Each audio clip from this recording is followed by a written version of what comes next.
Hello and welcome to day 9 of Podmas. I think yesterday I said it was day 7, actually it was day 8. Clearly I've lost the plot.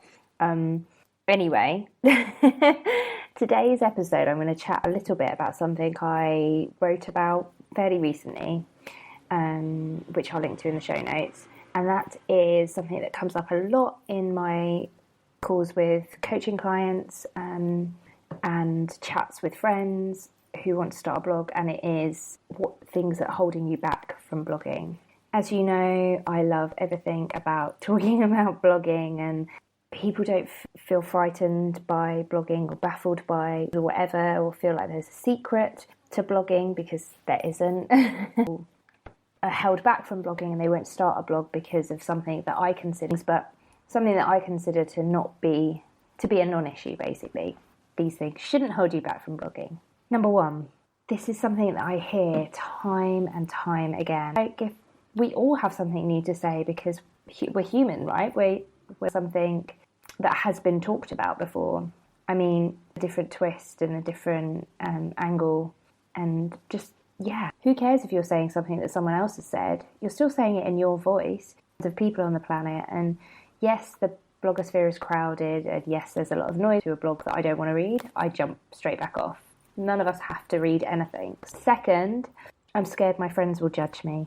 I think with my husband, who wasn't my husband at the time, he was just my boyfriend, but judge me. And at the beginning when you're blogging, it is your friends that are reading it, but pretty soon, those people, you have real readers who'll be reading, and I don't worry too much about oversharing anymore, because or how I quote live my life online. But guess I don't really know what else to say on that matter. But they look at blogs out there, and they might not be side hustle, as it were. Hate that term, but anyway.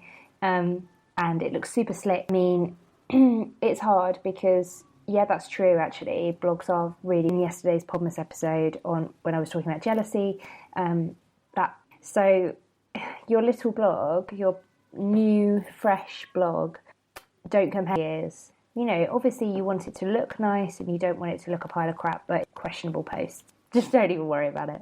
Another one is because I've never blogged while I have a full-time blog. It's kind of always been my full-time gig. I write in the post is that, in a sense, I've always been a full-time travel blogger, but blogging has kind of always been on the side of sometimes it has, but not because it's been giving me enough hours in the day to, write beautiful content, take beautiful, share other people's posts, make sure that you're reading so that your writing gets better.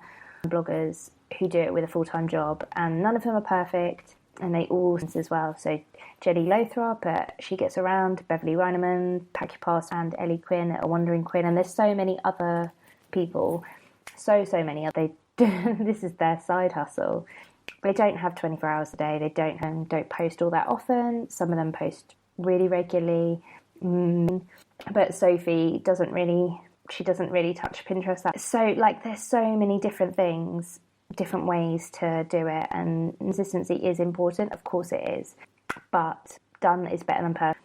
Social media, just prioritize the things that you actually like using. For me, Instagram is the most important. So when I hit kind of walls where that takes up more of my time than something else, then I'll completely drop the ball on Pinterest for maybe 3 months. Nothing up. I'll pick it up at some point when I've got time and when I can be bothered. This is such a tough one because I totally understand it. But we were talking episode 4 or 5. I can't remember, but I'll link it in the show notes. We talking a stack of content before they publish their blog, and I've heard this quite a few times. I just want to press kind of publish and go live with and start promoting my rude way, but nobody is going to be looking at your blog at the beginning. Certainly, just start, put it out there with 1 post, put it out there with 2, for them perfect. That's it for today. I don't know if this is a really long one or if this is particularly short. That was a super short episode, I'm really sorry. But actually, you probably had about enough of listening to me wang on for 10-15 minutes. Please do get in touch and let me know if there's anything in particular you want to hear. The topics that I initially thought I was going to talk about, some of them, I don't think I'm going to talk about anymore. It doesn't feel right. So I initially thought I might talk about my top packing tips, but I don't know if anyone would be interested in that. So I'm not sure if I will. And I was going to talk about some technical sort of blogging bits like SEO or Pinterest or social media scheduling or, maybe even writing prompts. But I don't know if I feel like I've got imposter syndrome. But every time I sit down to record it, I'm like, what? I don't know what to say. I don't really feel very comfortable, I don't know, talking about it in podcast form as opposed to writing about it or chatting about it to somebody. But yes, I just want to make sure that I'm talking about things that you want to hear. So do let me know. You can tweet me at Wanderlooseblog.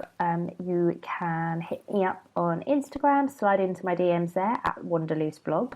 You can email me, lucy@wanderloose.com, and feel free to head over to my website. There's a form there as well that you can fill in that comes straight to me, and that is wanderloose.com. Have a great day, and I